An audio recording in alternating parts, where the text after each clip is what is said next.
Welcome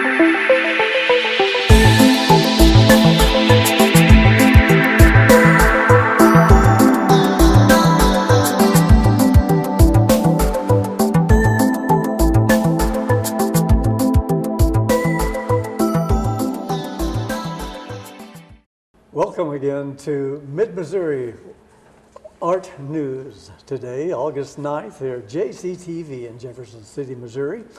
A lot of humidity and heat in the Jefferson City, Missouri area, our capital city. I'm your host, Rick Jey, today, and with me I'd like to introduce to you Mr. Jimmy Mustion, who's a co-host, member of the Jefferson City Art Club. You may be seeing reading Jimmy's column now for the Jefferson City Art Club in the local Jefferson City Tribune. So this is the face, Jimmy Mustion, that you'll be seeing and reading throughout the news print. We're happy today to have two special guests. Artist Stephen Wilson, soon to be a featured artist on the Jefferson City website, Jefferson City Art Club website. And Stephen is from Jefferson City. And then once again, we're happy to visit with artist Linda Hoover, who was with us weeks ago and is back, if you remember. And if you don't, then artist Linda Hoover here is to talk about her other interests in art. Last time she covered basically as president and spokesperson for the Sedalia Visual Arts Association. Linda makes her home in Houstonia, Missouri. So I'd first like to say, on behalf of the Jefferson City Art Club and JCTV, Mid-Missouri Art News, welcome Stephen Wilson. He's also our spokesperson today for the Jefferson City Art Club. Welcome, Stephen. Welcome, Stephen. Thanks for being on the show today. Thank you for the invitation. Thank you. Stephen, we like to, at this point, kind of get into Stephen Wilson and to relate with other people and might be able to relate with you in certain aspects of your life. Can you tell us a little bit about you and those highlights of your life that best describe Stephen Wilson? Well, I was born and raised in Northern Illinois, and my father was a heavy equipment operator, and my mother was a DUI counselor in Lake County. I started working when I was 12 years old as my grandfather's plasterer's apprentice, and I was trained in exterior and interior plaster work. I started going to college in Tennessee Tech University, studying experimental design and psychology. I did my thesis on taste perception. It was at the age of 22 that I had my first psychosis, and when I was diagnosed with paranoid schizophrenia, and that's pretty much defined my adulthood. I started writing short stories and novellas and poetry when I was 12, and that pretty much carried me through all the way through college. Excellent. And it hasn't really been maybe the last 10 years that I got back into the visual arts. Excellent. Well, we've seen some of your work and we're going to share it today with us, and that's really commendable that you've really started from grassroots and now enjoying life here in Jefferson City. Stephen, can you share with us when and how you were first inspired to become an artist, and what has continued to inspire you as an artist now? Well, I guess my first foray into art, and it really wasn't considered art, was when I was my grandfather's apprentice. He had an old-fashioned barn set behind his home, and behind the barn was a cemetery, and in the barn was where we stored all of the used finish that we used for exterior coating.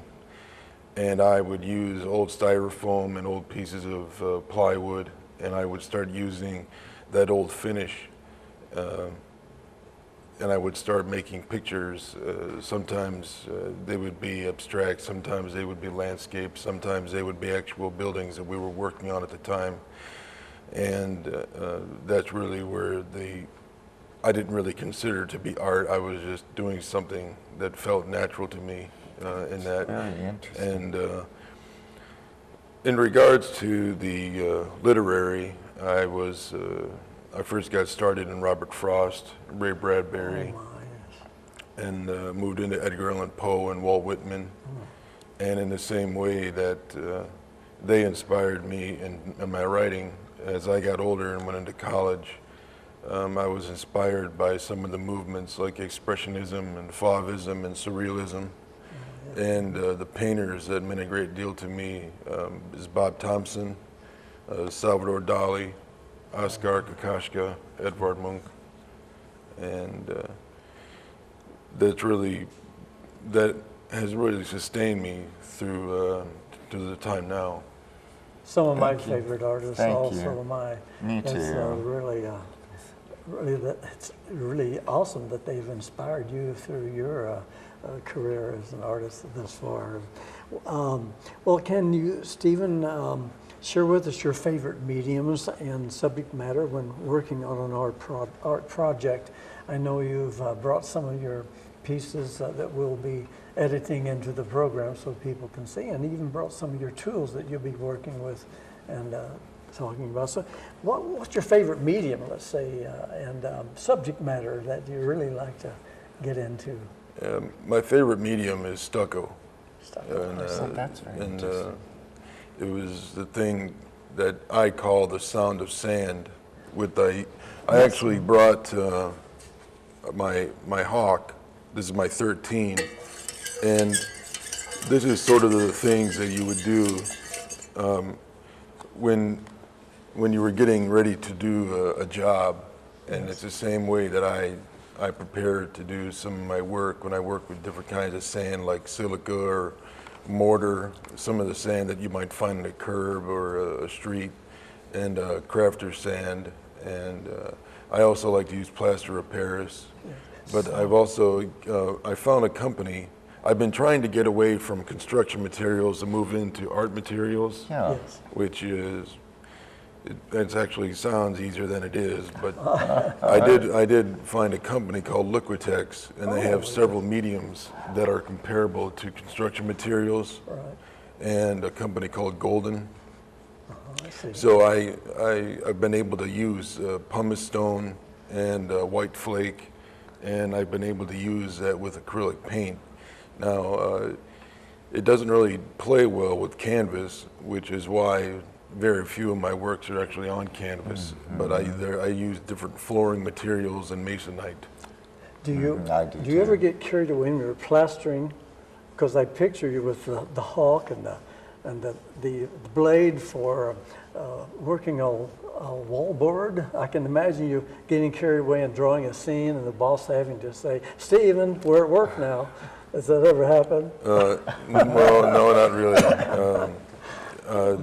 The only drawback to it is that when I first started using the sand, I did rip about 3 different canvases. I see. And I tried to use a mixture of gesso and other acrylic to make it a little bit thicker as a primer, but the sand was too coarse, and I actually ripped the canvas. So I can I imagine paint that on happening. That's really interesting. See, again, we've touched base with an artist within the organization and in our area that has started out as plastering walls, and now as you can see, his work is really beautiful. That will be edited into the program. Well, do you have any favorite pieces that you'd like to talk about and share with our viewers as we throw them up on the screen, shall we say?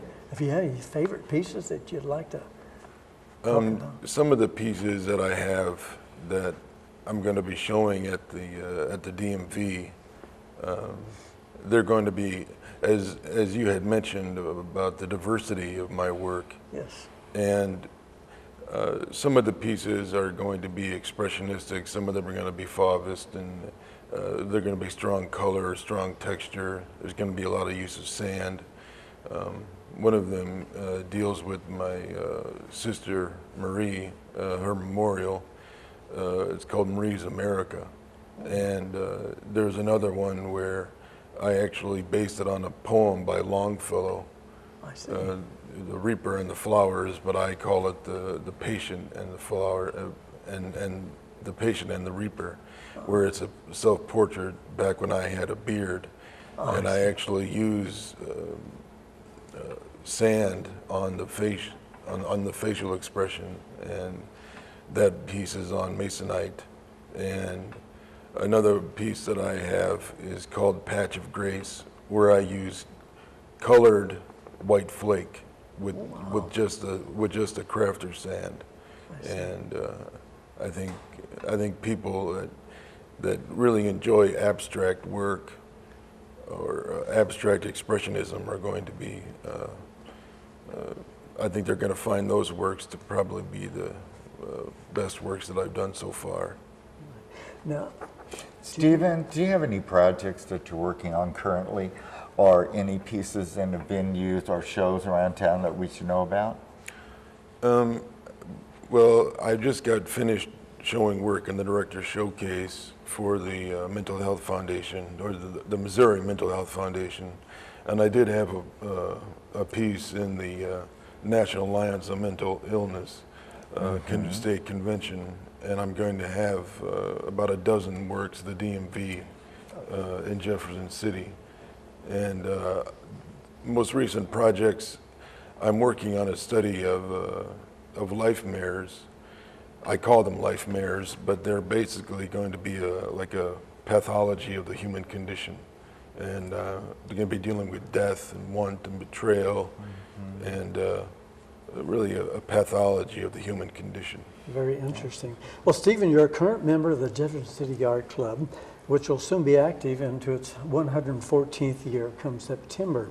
I understand that you'll be featured artists on the JCAC website, and we'll have works for viewing at the DMV, Department of Motor Vehicle, on the east side of Jefferson City for a 6-week period running August 14th through September 24th. I guess I should say, what has inspired you as an artist? If the Jefferson City Art Club has inspired you at some point? Being a part of the art club is really beneficial because it allows you to be around other people that are in art. And so you get to meet people that deal with jewelry and that deal with watercolors, and they deal with mediums that I really have no contact with. So I believe that it has opened up my own ability to see art in a different way, because I can actually deal with the people that use those mediums and see how they create. Excellent, excellent. Yes, it's a great experience. Well, Stephen, Jimmy, and I want to thank you personally for sharing so much of your art interest here on Missouri Art News, JCTV, and being our guest today. Would you like to share your email address, website, telephone number, so people can get in touch with you, your next venue, what have you? I do have a web page. It's stephenwilsonart.weebly.com, and people can contact me by phone at 573-416-0075. Stephen, thank you for being our guest today on Mid-Missouri Art News, and I hope you had as much fun as Rick and I did. It was outstanding. Thank you, Thank sir. you. Really enjoyed it. After the break, we meet artist Linda Hoover from the Sedalia Visual Arts Association, who makes her home in Houstonia, Missouri, and learn exactly what is going on in her art world and the Sedalia Visual Arts Association. See you after the break.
My mama always said, life is like a box of chocolate. You never know what you're gonna get. Lions, tigers, bears.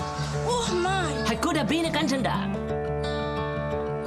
Then mite kagati ako. Mite gotcha.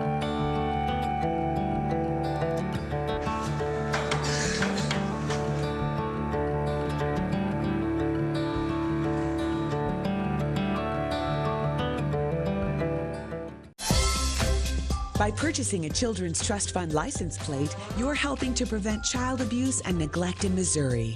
Show your hands and get your license to care. Children's Trust Fund. Strong families. Safe kids.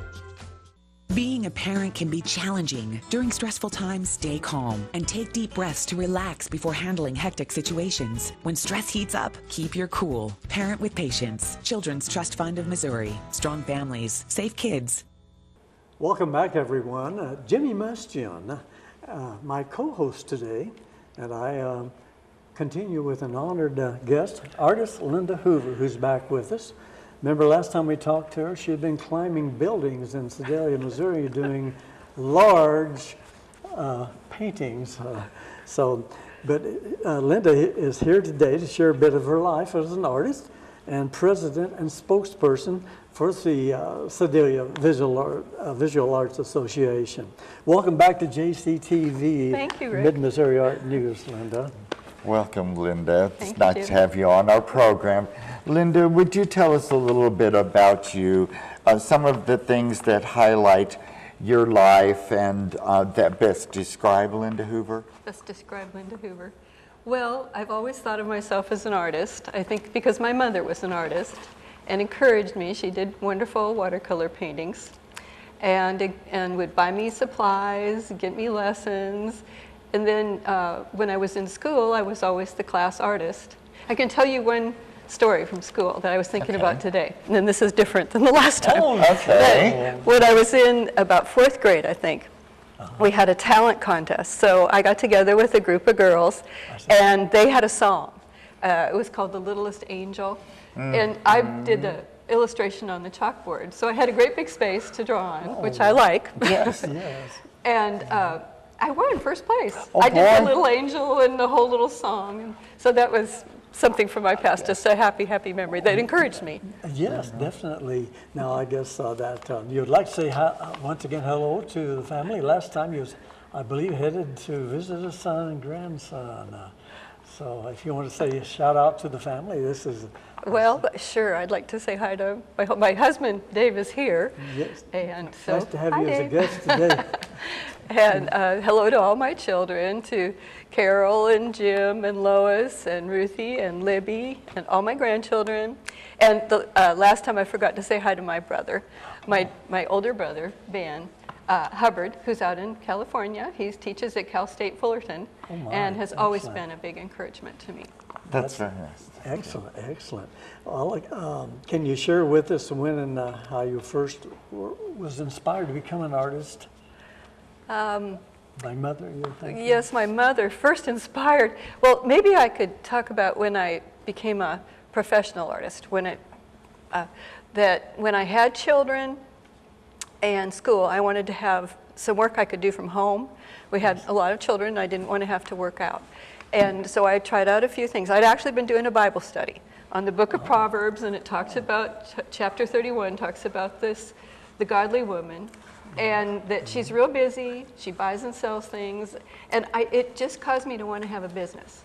So I started a sign painting business, and that's where the whole professional art thing started. I see. I did that for some years, and then I had this desire to just take a lot of art in school, and but my husband wouldn't have gone for that, just go back and pay for me to go to college and just take a whole lot of art. So I started on an art education program, and that was practical, so he was very encouraging on that. Oh, yes. And I got my degree, and I taught art for years until I retired recently. And I went on to, they encourage teachers to go ahead and get your master's. And so the highest degree you can get in Missouri is a Master of Fine Arts. And I applied to MU, that's our flagship university, and I applied to do that. And they wanted me to change from portraits to other subject matter. and from watercolors or water-based media that I love to oils. And I just decided I didn't want to do that. I wanted to follow my heart. So I got my master's in education anyway, which turned out to be just a much better choice for me. I got to take a lot of art history. And more practical. Yes, yes. And a lot of, I took the studio art I wanted to. Excellent. Very Linda, exciting, the very last exciting. time you were here on the show, you spoke mainly about your building murals and about your sign painting career. Now, when you were at our meeting last fall, you talked about your beautiful mixed media pieces. And could you tell us a little bit more about your portrait painting and your mixed media, other types of art that you do, different mediums? Well, portraits are my big love. I actually, when you said, you know, what's the defining moment? I had that on my questions, the defining moment. I was thinking about that. Yes. And becoming a Christian was the defining moment in my life. Having a personal, having a personal relationship with Jesus just colors everything. Yes, it does. So talking about my portraits, the last over a decade, my husband and I have taken short-term mission trips. We've been My to son does too. we've been to China Something in and common. Russia and Israel a couple of times, and to Moldova and to Ireland, and all those times I'm doing art. And I do portraits all the time that which is my love, which I like to do anyway. That's very And I think by now interesting. I've probably done hundreds, maybe more, maybe And you're thousands sharing even. some of those with us. Yes. And what medium you're painting in? Well, when I'm on these trips, I use charcoals. I do quickly, okay. and then I give them to the people. And you know, you're usually with a team. That's and really that's my nice. part of the team, is to be the artist. That's very nice. Yes, I do it's- keep a sketch journal and do drawings, participate in murals, give art lessons, but mostly I'm doing portraits all Very the time. busy person. That's Very, that's very, very well qualified. nice. Yeah. It's your art career and life in and around art has been really impressive. Oh, thank you. Well, as a spokesperson for the Sedalia Visual Arts Association, we quickly, can you share with our viewers what is happening these days with the SVAA? As you're associated as president of the SVAA.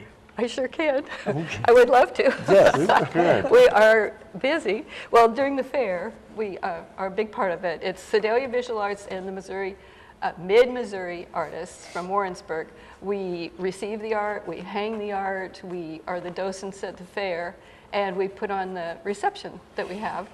So we're a big part of it. Which is Wednesday. Yes, it opens Today. tonight. Tonight is Today, our yeah. reception.